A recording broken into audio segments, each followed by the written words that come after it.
श्रीगुरुभ्यो नमः। परमगुरुभ्यो नमः। श्रीमदानन्दतीर्थभगवत्पादाचार्य गुरुभ्यो नमः। अथ श्रीजनार्दनसूरिविरचितः श्रीविद्याधीशविजयः प्रथमः सर्गः। श्रीभूमिदुर्गाग्रिमभागभास्वत् धामारमालालितपादपद्मः मुक्ताविमुक्तेरणनर्मकर्म निर्मातु मे शर्म चिरम् मुकुन्दः। सद्वैतराद्धान्तमयूखधारा निर्वापिताद्वैतमतान्धकारः विकासितारः धरदयारविन्दो दद्यात्प्रबोधम् मम मध्वभानुः। तत्त्वप्रदीपात्तनुते प्रमोदम् त्रिविक्रमाभिघ्नशिखामणिर्नः साक्षाद्दशप्रेक्षमनोज्ञवाणी शाणाग्रनिस्तेजननिर्मलात्मा तद्वारिराशेरुदितम् तमुच्चैः प्रणौमि नारायणपण्डितेन्दुम्। यत्साहिती दिक्तटरङ्गनाट्ये मृदङ्गनादोजनिमध्वकीर्तेः उत्तंसभूषामणिरुत्तमानाम् जागर्तु चित्ते जरतीर्थयोगी अनन्यलभ्यामसुरारिवद्राक् सुधामदाद्यः सुमनोजनेभ्यः। कदापि नापैतु गुरुः स विद्या धीशाभिधानस्मृतिमार्गतो मे निगृह्य योऽभ्यन्तरवैरिवर्गम् वैराग्यसाम्राज्यमुरीचकार। श्राव्यैव मद्वाक् सुगुणेतरापि गुरोर्लसन्ति चरितेन तस्य आदानकौतूहलमत्र केषाम् मुक्ताफलाढ्या न करोति शुक्तिः। अस्ति क्षितेर्भूषणमब्धिकन्या विभूषितम् भूषितराजमार्गम् सम्भावितम् साधुजनेन पुण्य स्तम्भाभिधानम् नगरम् गरीयः।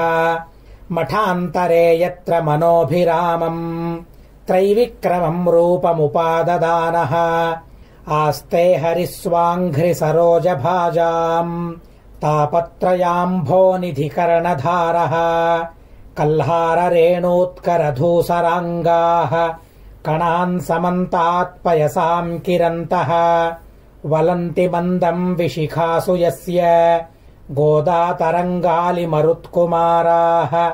यत्रानुगेहम् धरणीसुराणाम् समुद्गताम् व्योमनिहोमधूम्याम् निर्वर्ण्यजीमूतधिया प्रभाते कुर्वन्ति नाट्यम् कुतुकान्मयूराः। गोदावरी वारिविगाहनेन त्रिविक्रमस्थानविलोकनेन विद्युक्तकर्माचरणेन यत्र विधूतपापा विलसन्ति सन्तः ग्रामम् तमध्यास्तगदाग्रजाङ्घ्रि सरोरुहध्यानसमाधिधन्यः वासिष्ठगोत्राम्बुधिशीतधामा त्रिविक्रमाचार्य इतीड्यनामा। अश्रान्तसन्तर्पणकृद्बुधानाम् कलानिधिर्विष्णुपदानुशक्तः यश्चन्द्रवद्भूमितले स्वकीर्ति ज्योत्स्नाभिराशा विशदीचकार। तस्याग्रजातिप्रवरस्य तादृक् पुण्येन गुण्यो जनिसूनुरेकः यम् प्राहुरानन्दितसाधुवृन्दम् आचार्यमानन्दपदाद्यमुर्व्याम् निष्णातधीः सन्निगमावलीषु निराकृताद्वैतिवितानतर्कः योऽध्यापयद्दर्शनमादरेण सन्दोहमन्ते वसताममन्दम् अज्ञाहितो यः प्रयतोऽनुघस्रम् चित्राणि विष्णोश्चरितानि गायन् सत्कर्म निर्माय फलम् तदीयम् आद्यन्तमस्यार्पणमेव तेने प्रतीष्टि यस्य प्रणयादुपेतैः अगारमुर्वी विबुधप्रबर्हैः अभोजिमिष्टान्नमनल्पसूपम् सापोपशैलाज्यदधिप्रवाहम्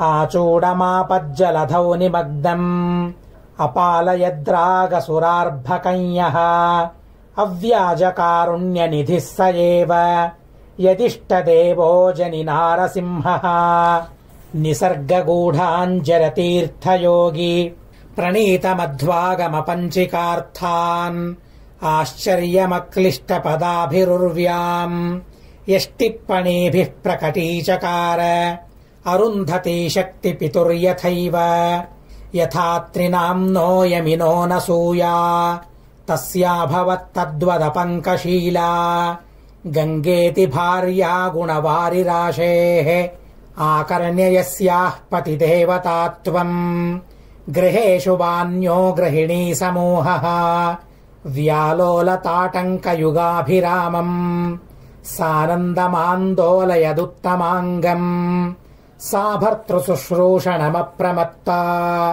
गुर्वग्निदेवद्विजबन्धुसेवाम् विचक्षणा चाश्रितरक्षणम् च तस्यानुमत्या तनुते स्म साध्वी जायापतीतौ जगदेकनेतुः पादारविन्दार्चनया च भक्त्या सत्यक्षमादानदमार्जवाद्यैः गुणैरभूताम् गुरुणापि नन्द्यौ इत्यन्वहम् कर्मभिरस्तमायैः सम्पादितश्रीनृहरिप्रसादौ तौ तावदेकेन तनूभवेन चिरादगाताम् भुवि पुत्रिसंज्ञाम् यच्छ्रीनिवासस्य कृपामहिम्ना जातोर्भकोऽसौ दिवसेषु भञ्यौ चक्रे विधिज्ञेन ततश्च पित्रा स श्रीनिवासोचितनामशाली तेनोपनीतः स हि बाल्य एव कुशाग्रधीः सम्यगधीतवेदः यथा मनीषम् पितुरेव तस्मात् बभूव सद्दर्शन तत्त्ववेत्ता कदाचिदालोक्य कुमारमेनम् क्रमाद्गलद्बाल्यवयोभिरामम् नात्यन्तसन्तुष्टमना निशीथे पत्नीम् सपर्यङ्कगतामवादीत् यदा वयोरेव बभूव सूनुः चिन्ताजुषोः सन्ततये चिराय प्रसेदिवानेव कृपानिधानम् पारीन्द्रवक्त्रः कुलदैवतन्नः अनन्यलभ्यामगमन् प्रतिष्ठाम् यत्सेवया केवलमब्जजाद्याः रमाधिनेतुर्महिमानमस्य को वक्तुमीष्टे कुशलोऽपि मर्त्यः यदा यदा यद्यदसौ ददाति स्वकीयकर्मानुगुणम् स्वतन्त्रः तदा तदा मानिनितेन तेन पुंसापि सन्तुष्टहृदैव भाव्यम् तथापि तन्वङ्गि न चातितृप्तम् मनो ममानेन तनूभवेन यत्सूनुमेकम् नयनम् च पुंसाम् अविद्यमानोपममामनन्ति तदद्य विद्या विनयादिहृद्यम् सून्वन्तरम् सुभ्रूयता भवेन्नः तथा भवार्णो निधिकर्णधारम् श्रीनारसिंहम् शरणम् भजामः इतीरयित्वा प्रमदाम् स धात्री सुराग्रणी स्मेरमुखारविन्दाम् स्मरन् रमेशम् शरदभ्रकल्पे तल्पे निदद्रौ तलिनप्रबोधः तदा त्वयैवात्मतनुप्रभाभिः विद्योतिताशेषदिशावकाशः अङ्कूरदेणाङ्कनिरङ्करेखा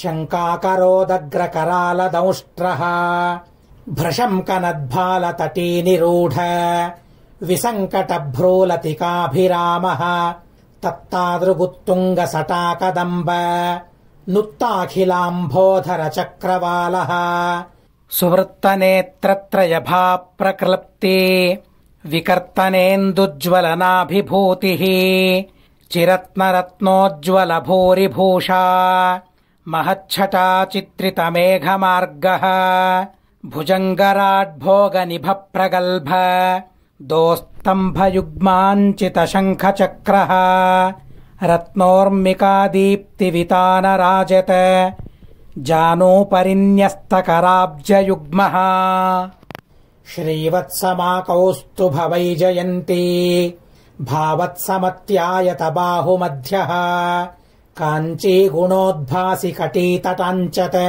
कल्याणवासाः कमनीयमूर्तिः पुङ्खानुपुङ्ख प्रसरत्कटाक्ष प्रेङ्खोलितापार कृपारसौघः आस्ये मृगेन्द्राकृतिराविरासीत् तदग्रतः कोऽपि पुमानुदग्रः आकस्मिकस्वागति विस्मितेन तेनोत्थितेनाशु कृतप्रणामः स्मेराननेन्दुः सतमित्यवादीत् धाराधरोदारगभीरकण्ठः वत्सत्वया ते च वधूमतल्लया विधूय मायाम् विधिवच्चिराय सद्भक्तिभावेन समर्चितत्वात् सन्तुष्टचित्तोऽस्मि सदाश्रयोऽहम् प्रसादतो मे परमेष्ठिपूर्वैः अप्यर्थनीयादतिमात्रतेजः भविष्यतिद्राग्भजनीयमार्यैः आनन्दते नन्दनरत्नमेकम् सबाल्य एवाखिलवेदशास्त्र पयोधिपारीणतयाति भास्वान् कर्ता महीभृच्छिरसादृताङ्घ्रिः अद्वैतविद्यातमसाम् निरासम् विधूय दुर्वादिघनान् स धीमान् विधाय लोकानतिवीततापान् ज्योत्स्नावदातैः सुरभीकरिष्यति आशान्तराण्यात्मयशः प्रसूनैः क्रमेण गार्हस्थ्यकृतोपरामः ततः स मय्येव निवेशितात्मा तुरीयमेत्याश्रममत्युदारम् सम्पत्स्यते लोकगुरुर्गरीयान् तत्रापि वैराग्यमनन्यकार्यम् आर्योऽधिगत्योर्जितमुर्वरायाम् मदीयमेवार्जयिता प्रसादम् विचित्रचारित्रपवित्रिताशः इत्यादि तत्करणसुधाम् विधाय सभारतीम् भाविशुभावगत्यै पुरोनिशम् तद्धृदयस्थिताङ्घ्रि सरोरुहोऽप्याशुतिरो बभूव प्रातः समुन्मील्य ततः स नेत्रे चित्रार्णवे क्लृप्तचिरावगाहः स्वप्नम् तमग्रीय सभासु पौनः पुण्येन सम्मोदवशादभाणीत् आकर्ण्यतेनाभिहितम् तदानीम् वृत्तान्तमेतद्विदुषाम् समाजः अन्तस्ततानाश्रितपूर्वभावात् सन्देहमीषत्सह कौतुकेन तत्रान्तरे कोऽपि नृसिंहनेतुः आवेशवानुत्थितवूर्ध्वबाहुः ननर्तसभ्रूकुटिविस्फुलिङ्ग भूत्कारवद्भूरितराट्टहासः विश्वैर्जनैर्विश्वसनीयमेतत् स्वप्नोऽन्यथा स्यान्न कदाचनेति व्याहृत्य सर्वानपि चित्रसिन्धौ अमज्जयत्कण्टकिताकृतीन् सः तत्रेत्थम् पुरुषमुखेन भाषितम् तत् वाग्रूपम् मधुदर्हरेः पिबन् श्रुतिभ्याम्